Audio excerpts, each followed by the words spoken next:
प्रत्याशी बनाए गए और आगामी विधानसभा चुनाव की तैयारी कर रहे हैं। बातचीत कर लेते हैं उनसे, किस तरह के उनके मुद्दे रहेंगे और विधानसभा को लेकर क्या उनकी। मैं समझता हूँ पूरे उत्तराखंड में सबसे पिछड़ी हुई विधानसभा है इस समय। यहाँ पर जो मुख्य कोई उल्लेखनीय उपलब्धि, कोई डिग्री कॉलेज, कोई खेल का स्टेडियम, कोई ऐसा विषय जिसे समय से आकलन करके पटवारी रिपोर्ट दे, जिससे हमारे जो गरीब किसान हैं जो आज बहुत परेशान हालत में और दयनीय स्थिति में हैं, उनकी मदद की जा सके। हैं और 3-3 मुख्यमंत्री बदल चुके हैं। क्या मानते हैं कि किस तरह के आज भी जो है उत्तराखंड की ये लक्सर विधानसभा जो है किन विकास को लेकर के आज भी कह रही है कि चिल्ला कर विकास कैसे किया जा सके, जब नजरिया नहीं तो वो फिर विकास ही क्या कराते। उन्होंने केवल अपने परिवारों को, रिश्तेदारों का ठेकेदारी में। पार्टी के आधार पर चुनाव लड़ेंगे कि अपने खुद के चेहरे? कहीं ना कहीं जो है आपका पूरा पूर्ण विश्वास है कि इस विधानसभा चुनाव में आप जो है जीत दर्ज करेंगे? 100%। इस समय मैं मौजूद हूँ लखसर विधानसभा में और हमारे साथ मौजूद हैं अजय वर्मा जी, जो कि राष्ट्रवादी जनलोक पार्टी से प्रत्याशी बनाए गए और आगामी विधानसभा चुनाव की तैयारी कर रहे हैं। बातचीत कर लेते हैं उनसे, किस तरह के उनके मुद्दे रहेंगे और विधानसभा को लेकर क्या उनकी अगली प्रक्रिया रहेंगी। आप राष्ट्रवादी जनलोक पार्टी से प्रत्याशी घोषित किए गए हैं, तो क्या मानते हैं कि विधानसभा में आज भी किन चीज़ों की मूलभूत ज़रूरत है? लक्सर विधानसभा मैं समझता हूँ पूरे उत्तराखंड में सबसे पिछड़ी हुई विधानसभा है इस समय। यहाँ पर जो मुख्य मार्ग हैं, जो NH हैं, वो तो भले ही केंद्र सरकार की अनुकंपा से बन गए हों, वरना विधायक स्तर पर यहाँ पर कोई भी उपलब्धि नहीं है, जीरो है। आप ये देखिए, देहात में अगर आप जाते हैं तो कोई सड़क आपको ऐसी नहीं मिलेगी जिसमें गड्ढे ही गड्ढे ना हो। फिर कोई उल्लेखनीय उपलब्धि, कोई डिग्री कॉलेज, कोई खेल का स्टेडियम, कोई ऐसा विषय जिसे विशेष रूप से उल्लेख करके कोई विधायक अपने परफॉर्मेंस में दिखा सके, ऐसा इसने विधायक ने कोई उपलब्धि नहीं दिखाई है।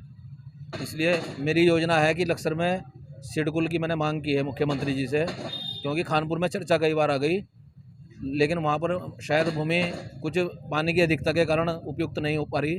तो लक्सर विधानसभा में बहुत क्षेत्र है भोगपुर तक का और इधर एथल तक का, तो जहाँ पर सिडकुल की स्थापना की जा सकती है, जिससे युवाओं को रोजगार मिले। दूसरा विषय हम लोगों ने शिक्षा पे लिया है।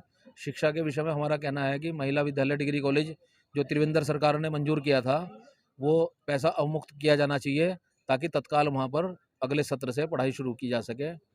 तीसरा विषय हमने लिया है गन्ना मूल्य का। गन्ना मूल्य सरकार अविलंब घोषित करे, और अभी जो बारिश से क्षेत्र के किसानों को धान में नुकसान हुआ है, उसकी समय से आकलन करके पटवारी रिपोर्ट दे, जिससे हमारे जो गरीब किसान हैं जो आज बहुत परेशान हालत में और दयनीय स्थिति में हैं, उनकी मदद की जा सके। आपके अपने मुद्दे ये रहेंगे कि भाई एजुकेशन के क्षेत्र में स्वास्थ्य को लेकर क्या कहेंगे, किस तरह की स्थिति स्वास्थ्य की यहाँ पर बनी हुई है? यहाँ पर एक CHC है, हम ये प्रयास करेंगे कि वो कम से कम 200-250 बेड का एक सिविल हॉस्पिटल बन जाए, जिससे बहुत सारे सरकारी कार्यों के लिए भी लोगों को रुड़की और हरिद्वार के चक्कर काटने पड़ते हैं, वहाँ ना जाना पड़े। लक्सर में एक सिविल हॉस्पिटल की तत्काल आवश्यकता है।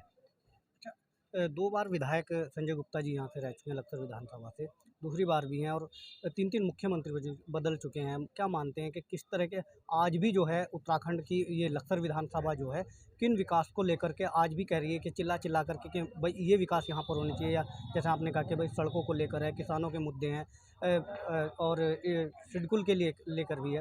लेकिन यहाँ पर और सिडकुल की बात करें तो यहाँ पर और इंडस्ट्रीज यहाँ पर लगी हुई हैं, भाई श्री इंडस्ट्रीज है, सीमेंट को लेकर है, मिल है। तो अभी आप क्या मानते हैं किस तरह की इंडस्ट्रीज और यहाँ पर होंगी? नारायण दत्त तिवारी जी की सरकार के समय में यहाँ पे जो उद्योग लगे थे, उसके बाद उद्योगों का पहिया थमा हुआ है, और लक्सर विधायक जो इस समय है यहाँ पर, उनके पास नज़रिया ही नहीं है कि इस लक्सर का विकास कैसे किया जा सके। जब नज़रिया नहीं तो वो फिर विकास ही क्या कराते।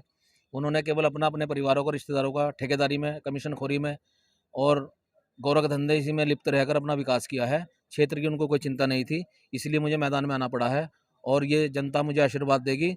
ये जो जनता के सपने जो अधूरे रह गए हैं, उन्हें मैं पूरा करने का 100% प्रयत्न करूँगा। अच्छा, कितना आसान मान रहे हैं आप अपने विधानसभा चुनाव को राष्ट्रवादी जनलोक पार्टी के स्तर से? कितना पार्टी के आधार पर चुनाव लड़ेंगे कि अपने खुद के चेहरे?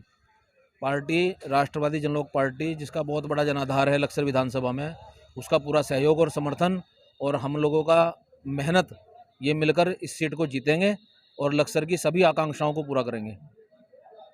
तो कहीं ना कहीं जो है आपका पूरा पूर्ण विश्वास है कि इस विधानसभा चुनाव में आप जो है जीत दर्ज करेंगे? 100% जनता की मांग है, जनता की आवाज़ पर ही मैं अपना कारोबार तक त्याग करके और मैदान में आया हूँ। मेरा ठीक ठाक कारोबार लक्सर में चलता था, लेकिन मैं सबको त्याग करके समाज सेवा में अपना स्थान बनाने के लिए मैं आया हूँ। जनता मुझे अगर जिस प्रकार से समर्थन दे रही है, मुझे पूरा विश्वास है कि हम 100% चुनाव जीतेंगे। जन समर्थन या जनसभाएं शुरू कर चुके हैं? निरंतर जनसंपर्क हमारा जारी है और जब चुनावी घोषणा होगी तो इस रफ्तार को और तेज कर दिया जाएगा।